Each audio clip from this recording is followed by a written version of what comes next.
John Miller's story didn't begin with privilege, opportunity, or a head start. It started in a quiet industrial town tucked away in the heart of Ohio, where smokestacks painted the horizon and factory whistles marked the rhythm of daily life. John grew up in a small house near the railroad tracks, a place where the windows rattled whenever a train passed and where dreams felt too big to fit inside the walls. His father worked double shifts at the local metal plant, and his mother cleaned houses in nearby neighborhoods. They didn't complain. They didn't have time to. John learned early that life wasn't something you were handed, it was something you earned, one hard day at a time. He was a bright kid, but life pushed him toward responsibility faster than he expected. When he turned 18, college wasn't an option. His family needed money, and he needed a job. Just like his father, he walked into the metal factory and signed the papers without asking questions. His first day was a shock: the heat, the noise, the sharp smell of metal dust. The machines roared so loudly, he felt the vibration in his bones, and the older workers moved with a kind of steady exhaustion that made him wonder if this would be his future too. Every morning he woke up at 4:45 a.m., his alarm echoing through the dim room. He tied his worn boots, grabbed the lunch his mother packed, and headed into the darkness. During those early mornings, he often asked himself whether his life would ever change. But he didn't complain. Complaining didn't pay bills. John quickly learned the value of routine, discipline, and silence. The factory demanded strength, but it also demanded mental toughness. Long hours blurred into long weeks, and long weeks blurred into seasons. He watched co-workers age faster than they should. He heard stories about injuries, layoffs, and dreams that were eventually forgotten. Sometimes he feared the same would happen to him. Still, something inside him resisted the idea of a lifetime on the factory floor. Some nights, after coming home covered in sweat and metal dust, he'd stare at his reflection in the bathroom mirror and whisper, "There has to be more." It wasn't the kind of self-pity that breaks a man. It was the kind of hunger that keeps him alive. What made John different wasn't talent, money, or education. It was awareness. Awareness that he was meant for something greater, even if the world around him didn't see it. He watched how the factory operated, how supplies were managed, how products were sold, how small inefficiencies added up. While others focused only on surviving the shift, John observed the bigger picture. Then, one day, everything changed because of a simple conversation. During one lunch break, he overheard two co-workers complaining about glove shortages. The factory-issued gloves tore easily, and workers had to request new pairs constantly. The conversation was ordinary, but to John, it was a spark. A small, almost invisible opportunity hidden inside a problem. He didn't know it then, but that tiny moment would someday become the foundation of his success. That evening, instead of collapsing onto his bed, John opened his old, cracked laptop. The screen flickered like it was struggling to stay alive, but he didn't care. He searched for "How to Start a Business" and stumbled upon free online entrepreneurship courses. He clicked, watched, took notes. Hours passed. Midnight came. He kept going. The next night, he did the same. This pattern continued for weeks. His co-workers laughed when he mentioned he was taking business courses. "You're a factory guy," they said. "This is life." But John didn't listen. Something inside him had awakened. He realized the world was bigger than the town he lived in, bigger than the factory walls, bigger than the expectations others had placed on him. The knowledge he gathered began reshaping the way he saw everything around him. He started noticing problems that needed solutions, inefficiencies that could be improved, products that could be reinvented. It was as if someone had handed him new eyes. One night, after finishing a business lesson on product development, he held a standard factory glove in his hand. He studied the seams, the material, the weak points. An idea began forming, slowly, quietly, but persistently. An idea that would one day change everything. But in that moment, he wasn't a businessman yet. He was still a tired factory worker with aching hands and a dream no one believed in. And that's exactly where great stories begin, not in success, but in the struggle before it. John didn't know how, when, or if he'd ever make it. But he knew one thing for sure. He wasn't going to stay where he was forever. He was going to fight his way out. And that fight was just beginning. John's transformation didn't happen overnight. It began with a restless feeling that followed him everywhere, onto the factory floor, into the break room, even back home when he tried to sleep. The idea of creating a better pair of work gloves stayed with him like a whisper he couldn't ignore. Every time a coworker complained about torn gloves or scraped palms, the whisper grew louder. Still, ideas were one thing, action was another. John had never designed a product before, never started a business, never taken a financial risk. But what he lacked in experience, he made up for in determination. On payday, when most of his co-workers treated themselves to a night out or a new gadget, John did something different. He bought materials. Thick fabric, reinforced stitching thread, padding samples, old gloves he could take apart. He spread everything across the small kitchen table and began experimenting. His first attempts were terrible. The seams were uneven, the fit was wrong, and the fabric was too stiff. He pricked his fingers more than once trying to sew the pieces together. But failure didn't discourage him. If anything, it fueled him. Every new mistake taught him something valuable. John began waking up an hour earlier just to test new designs before heading to work. He brought prototypes with him and asked co-workers to try them during their shifts. Some laughed, others shrugged, but a few were genuinely impressed. "These feel better," one older worker said while flexing his hand. "Wish the company made gloves like this." That small comment lit something in John. If even a handful of workers preferred his gloves, maybe there was something there worth pursuing. Meanwhile, John continued studying online every night.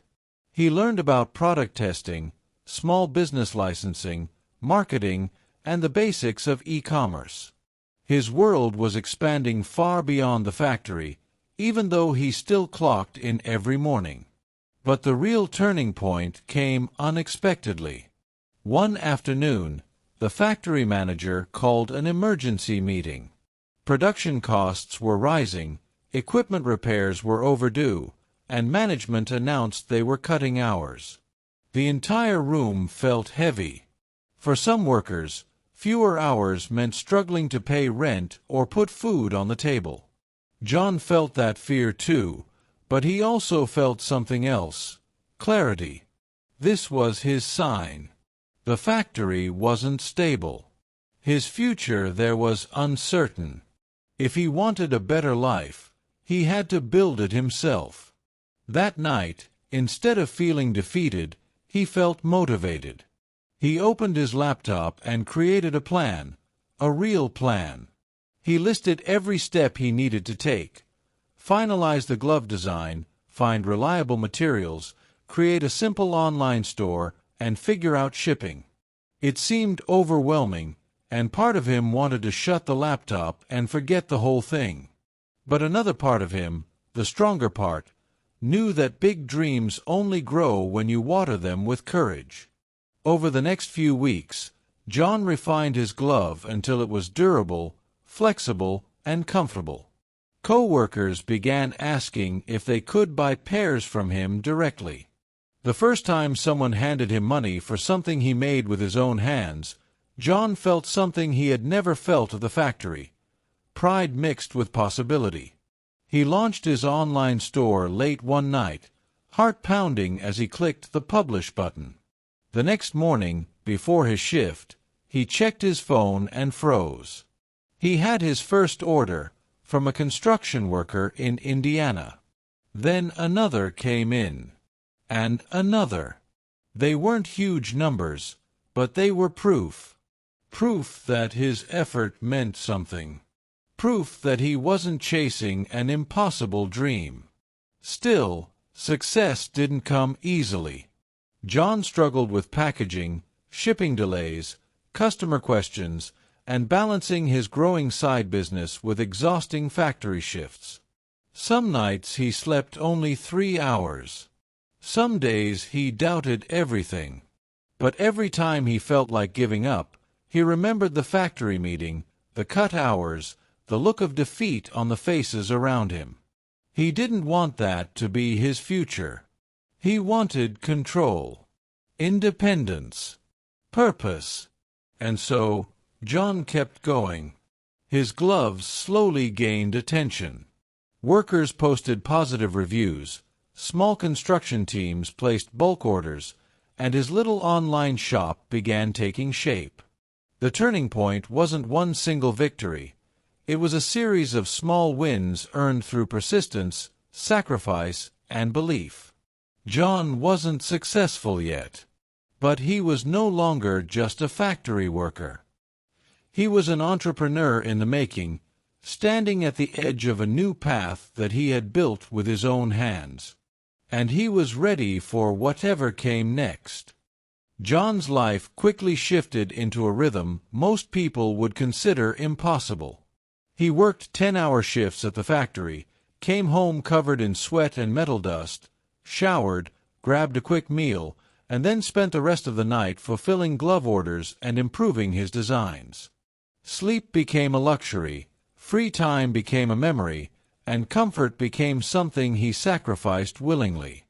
But he didn't complain, not even to himself. Because for the first time in his life, the effort he put in didn't disappear into someone else's pocket. It was building something of his own.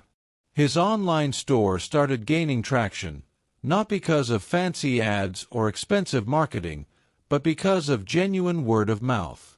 Workers across the Midwest shared photos of the gloves, praising how long they lasted, how comfortable they felt, and how they didn't tear after the first week like the cheap factory-issued ones. John's inbox filled with messages from people he had never met: construction workers, mechanics, landscapers, welders, all thanking him for making their jobs a little easier. Every message fueled him. Every order reminded him why he started. But with growth came new challenges.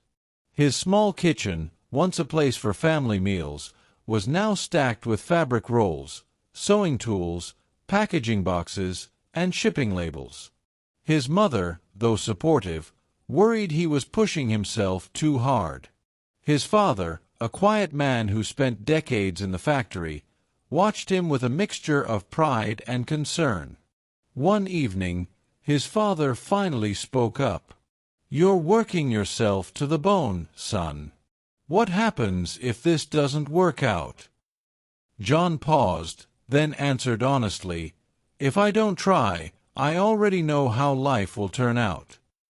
His father nodded slowly, and for the first time, John sensed something unspoken, a recognition, maybe even admiration. Weeks turned into months, and orders continued to increase. Soon, John found himself unable to keep up with demand. He stayed up until dawn stitching gloves, barely managing to ship orders on time. Mistakes started slipping in: wrong sizes, delayed packages, inventory shortages. It wasn't because he was careless. He was simply exhausted. One night, after accidentally sewing a glove inside out for the third time, he realized something had to change. He couldn't grow alone. He needed help. He reached out to a local seamstress who ran a small tailoring business and asked if she would be willing to produce glove prototypes based on his design. She agreed, impressed by his ambition. The quality improved instantly, and production speed doubled. But even that wasn't enough. Demand was growing faster than he could manage. John took a deep breath and made a decision that terrified him. He applied for a small business loan. Sitting across from the loan officer in his worn jacket and work boots, he felt completely out of place. The office smelled like polished wood and new carpet, a stark contrast to the metallic scent he was used to. The officer looked through his application. "So you're a factory worker who makes gloves in his kitchen?" John nodded, steady but nervous. "Not anymore," he said. "I'm building something bigger." The officer raised an eyebrow but continued reading. After a long pause, he said the words John had been terrified to hear. "You've got potential here. We'll approve it." John walked out of the bank with a mix of relief, fear, and excitement swirling inside him. The loan wasn't huge, but it was enough to rent a small workshop, purchase better equipment, and officially register his business, Iron Grip Gear. Moving into the workshop felt like stepping into a dream he didn't know he was allowed to have. It was small, drafty, and far from perfect, but it was his. He worked harder than ever, training 2 part-time workers, improving production quality, handling customer service, and managing shipping logistics. Every challenge he faced became a lesson. Every setback became fuel. His customer base expanded beyond the Midwest. Orders started coming from the East Coast, the South, even from small businesses in Canada. Iron Grip Gear was no longer just an idea. It was becoming a real company. One morning, as John walked into the workshop and saw his small team stitching, cutting, and packaging gloves with precision, he realized something that stopped him in his tracks. He was no longer climbing someone else's ladder. He was building his own. And he was nowhere near done. Success didn't arrive quietly for John. It came with noise, chaos, new problems, and new responsibilities. Iron Grip Gear was growing fast, faster than he ever imagined, and now he faced obstacles much bigger than stitching fabric in a kitchen. The first major barrier hit when a national supplier delayed a crucial shipment of materials. Orders piled up, customers grew impatient, and for the first time, John felt the weight of disappointment from people who believed in his product. He stayed late in the workshop every night, sending apologies, offering discounts, doing anything he could to keep trust alive. He felt as if the dream he had worked so hard to build was slipping through his fingers. But just as he had learned in the factory, pressure didn't break him, it shaped him. He found a new supplier, negotiated faster shipping, and personally oversaw every step of production until Iron Grip Gear was back on track. It was a setback, but also a reminder. Real success demands resilience. Not just in work, but in character. As the business stabilized, something unexpected happened. A popular YouTube channel for construction workers reviewed his gloves, praising their durability and saying they felt built by someone who actually understands real labor. Overnight, John's website traffic exploded. Orders tripled. Messages flooded his inbox. For the first time, he had to hire full-time employees, 3 stitchers, 1 customer service rep, and a warehouse assistant. Seeing people walk into his workshop each morning, depending on him for a paycheck, filled him with a deep sense of purpose. He wasn't just building a business now, he was building livelihoods. But success came with another challenge: exhaustion. John found himself working 16-hour days, juggling management, production, marketing, and leadership. Even when he left the workshop, his mind stayed on the business. He studied late into the night, reading books about scaling companies, leadership, branding, and manufacturing. Knowledge became his greatest tool.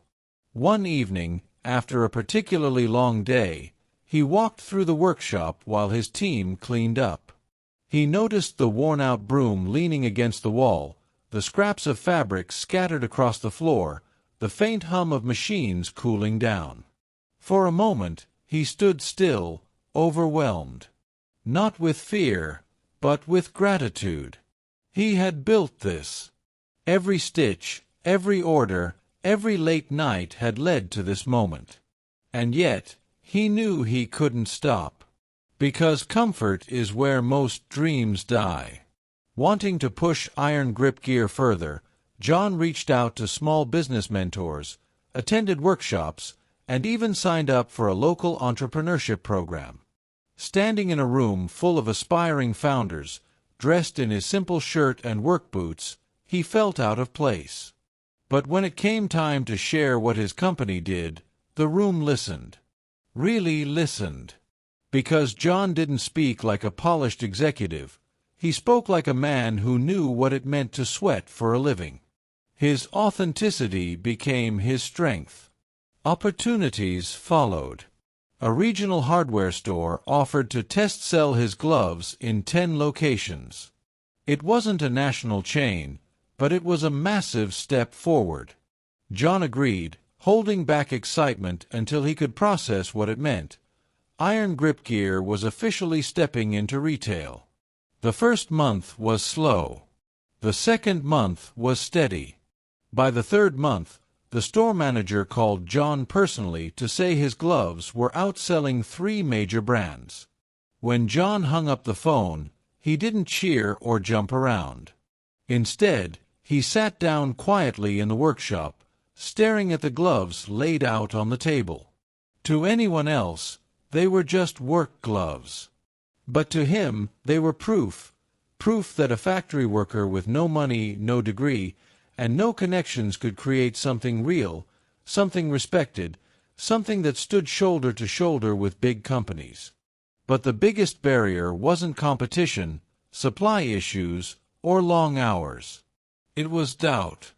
Every entrepreneur faces it, and John was no exception. But each time doubt whispered, he pushed forward. Not because he was fearless, but because he refused to let fear make decisions for him. By the end of that year, Iron Grip Gear had grown into a regional brand with a loyal following. John had crossed barriers he once thought were impossible. And though he had climbed far, he knew the mountain ahead was even bigger. But for the first time, he felt ready. Truly ready. John never imagined that one day he'd stand inside a corporate office overlooking an entire city skyline, but that moment came sooner than he expected. Iron Grip Gear had grown far beyond a small workshop or a regional brand. It now operated from a large industrial space with advanced machinery, a full-time staff, and distribution deals that reached across the country. But the climb to that point was anything but smooth. The year Iron Grip Gear expanded statewide, John faced a decision that would define the future of his business. A national hardware chain reached out with a proposal. They wanted to test iron grip gloves in 50 of their stores. It sounded like a dream, but the reality was daunting. They required massive inventory, consistent supply, new packaging, and strict quality control. If he failed, the whole industry would see it. If he succeeded, everything would change. John looked at the numbers, his small but loyal team, and the little office desk where he still kept his first handmade glove. He knew the risk was enormous. But he also knew that opportunities like this didn't come twice. So he said yes. What followed were some of the hardest months of his life. Long nights turned into early mornings as he strategized production timelines, sourced better materials, and hired more staff to keep up with demand. The workshop buzzed with energy, machines running non-stop, workers moving quickly but carefully, pallets of gloves lined up and ready for shipping. John was everywhere at once, checking stitching quality, negotiating contracts, answering customer emails, solving equipment breakdowns, and making sure his team felt supported even under pressure. There were days he barely ate, nights he barely slept, moments he questioned everything. But he kept going because he wasn't just chasing success. He was building something that mattered to thousands of workers who relied on his gloves. When the first shipment went out, John stood by the loading dock as the truck pulled away. He felt both terrified and proud. Terrified of failing, proud of how far he'd come from that factory floor where his journey began. Weeks passed. Sales reports trickled in. Some stores sold out quickly. Others took longer. But overall, the numbers looked promising. Then one morning, John received a call from the chain's regional director. His voice was cheerful, confident. "John, your gloves are performing exceptionally well. We want to roll them out to 300 more stores." For a moment, John couldn't speak. 300 stores. National exposure. A level of success he once thought belonged only to people born into wealth or privilege. He thanked the director, hung up, and stared at the phone in disbelief. Iron Grip Gear was no longer a small business. It was becoming a national brand. Word spread quickly. Financial advisors reached out. Investors showed interest. Journalists wanted interviews. But John didn't rush into anything. He remembered where he came from and the values that carried him. Hard work. Integrity. Respect for every worker who used his gloves. Instead of celebrating with expensive parties, he gave his employees raises, upgraded their workstations, and improved the workshop conditions. He wanted his success to lift others, not just himself. The more Iron Grip Gear grew, the more John understood his purpose wasn't only to sell gloves, it was to inspire. He began speaking at schools, community events, and entrepreneur workshops, sharing his story with anyone who felt stuck, overlooked, or underestimated. He told them the truth. He wasn't special. He wasn't lucky. He wasn't gifted. He simply refused to quit. One evening, years after he first started this journey, John returned to the old factory where he once worked. The building was still there, the same faded walls, the same dusty windows, the same roaring machinery inside. As he stood outside, watching workers head home in the fading daylight, he felt a surge of emotion. Gratitude, mostly. That factory taught him discipline. It taught him humility. It taught him what kind of life he didn't want, and what kind he would fight to build. When he drove away, he didn't feel anger or regret. He felt closure. John Miller had gone from a young man with calloused hands and uncertain dreams to a respected businessman whose products were used across America. But he never let success change who he was. He stayed grounded, hungry, and grateful. And whenever someone asked him how he did it, he always gave the same answer: your life can change the moment you decide you're worth more than where you started. Because in the end, John's greatest success wasn't Iron Grip Gear. It was proving, first to himself and then to the world, that no dream is too big for the person brave enough to chase it.